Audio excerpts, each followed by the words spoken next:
Assalamualaikum warahmatullahi wabarakatuh. Selamat pagi anak-anak. Gimana kabarnya hari ini? Sehat? Baik. Sebelum memulai pelajaran, terlebih dahulu kita membaca doa. Silakan dipimpin doanya. Selesai.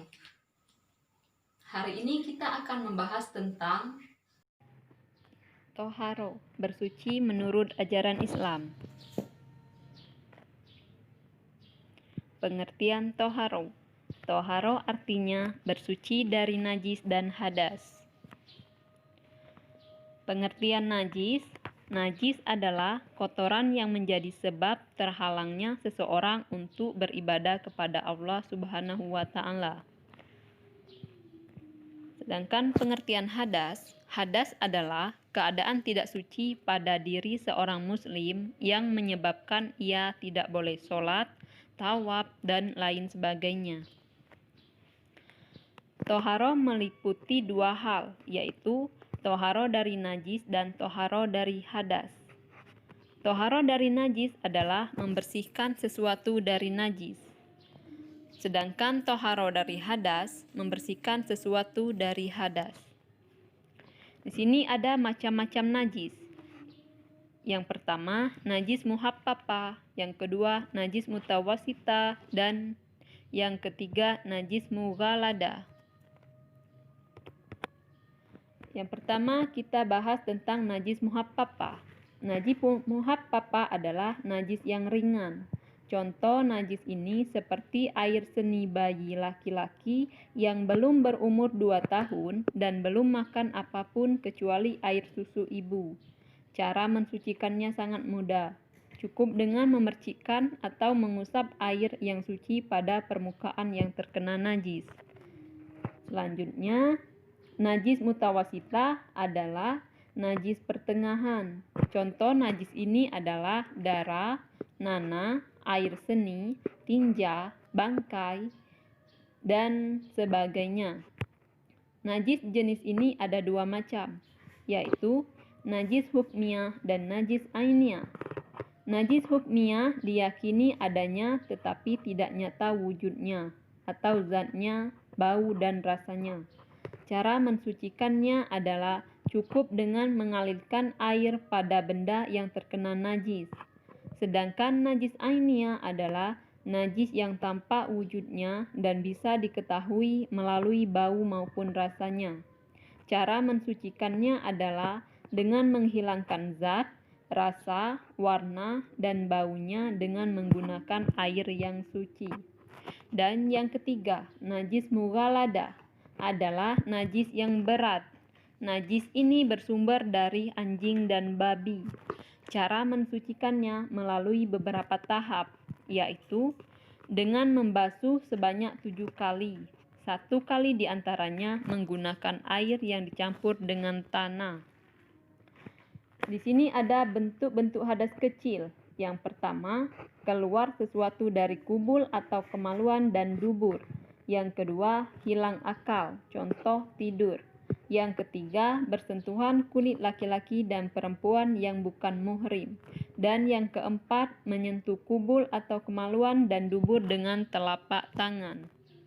Selanjutnya, bentuk-bentuk hadas besar. Yang pertama, berhubungan suami istri atau setubuh. Yang kedua, keluar mani. Ketiga, haid atau menstruasi. 4, melahirkan. 5, nifas. Dan 6, meninggal dunia. Perempuan mengalami peristiwa khusus yang tidak dialami oleh seorang laki-laki. Darah yang keluar dari rahim perempuan ada beberapa macam. Yang pertama, darah haid, yaitu darah yang keluar pada perempuan saat kondisi sehat. Sebagian perempuan ada yang sudah mengalami haid saat mulai berumur 9 tahun. Namun rata-rata mengalaminya pada usia belasan tahun. Masa haid minimal adalah sehari semalam, biasanya 6 atau 7 hari, dan paling lama adalah 15 hari. Yang kedua, darah nifas, yaitu darah yang keluar sesudah melahirkan. Rata-rata perempuan mengeluarkan darah nifas selama 40-an hari dan paling lama 60 hari. 3. Darah istihadah, yaitu darah yang keluar tidak pada hari haid dan nifas karena suatu penyakit. Selanjutnya, cara toharo. Tata cara toharo dari hadas meliputi mandi wajib, wudhu, dan tayamum. Yang pertama, mandi wajib. Mandi wajib adalah mandi untuk menghilangkan hadas besar. Niat mandi wajib yang pertama niat, yaitu Bismillahirrahmanirrahim, nawaitul ghusla liraf'il hadasil haidi lillahi ta'ala, yang artinya aku niat mandi wajib untuk mensucikan hadas besar dari haid karena Allah Ta'ala. Yang kedua, menghilangkan najis apabila terdapat di badannya seperti tetesan darah. 3. Membasahi seluruh tubuh mulai dari ujung rambut sampai ujung kaki. Selanjutnya, wudhu.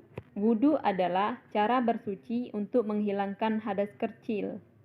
Adapun tata caranya adalah yang pertama niat, yaitu Bismillahirrahmanirrahim. Nawaitul wudu'a liraf'il hadasil asghari fardol lillahi ta'ala, yang artinya saya niat berwudu untuk menghilangkan hadas kecil fardu karena Allah. Yang kedua, disunahkan mencuci kedua telapak tangan, berkumur-kumur dan membersihkan lubang hidung. 3. Membasuh muka. 4. Membasuh kedua tangan sampai siku. 5. Mengusap kepala. 6. Disunahkan membasuh telinga. 7. Membasuh kaki sampai mata kaki. 8. Tertib. Dan 9. Berdoa setelah wudhu. Yang ketiga, tayamum. Tayamum adalah pengganti wudhu atau mandi wajib. Tata cara tayamum yang pertama niat, yaitu Bismillahirrahmanirrahim. Nawaitu tayamuma istibahati sholati fardol lillahi ta'ala, yang artinya aku berniat melakukan tayamum agar dapat mengerjakan sholat fardu karena Allah Ta'ala. Yang kedua, mengusap muka dengan tanah atau debu yang suci. Yang ketiga, mengusap tangan kanan hingga siku-siku dengan debu. Keempat, mengusap tangan kiri hingga siku-siku dengan debu. Adapun tayamum boleh dilakukan jika yang pertama tidak ada air dan telah berusaha mencarinya. Yang kedua, berhalangan menggunakan air, misalnya karena sakit. Dan yang ketiga, telah masuk waktu sholat. Terima kasih. Sampai di sini, semoga dapat dipahami dan bermanfaat bagi kehidupan kita sehari-hari. Sekian, wabillahi taufiq wal hidayah. Wassalamualaikum warahmatullahi wabarakatuh.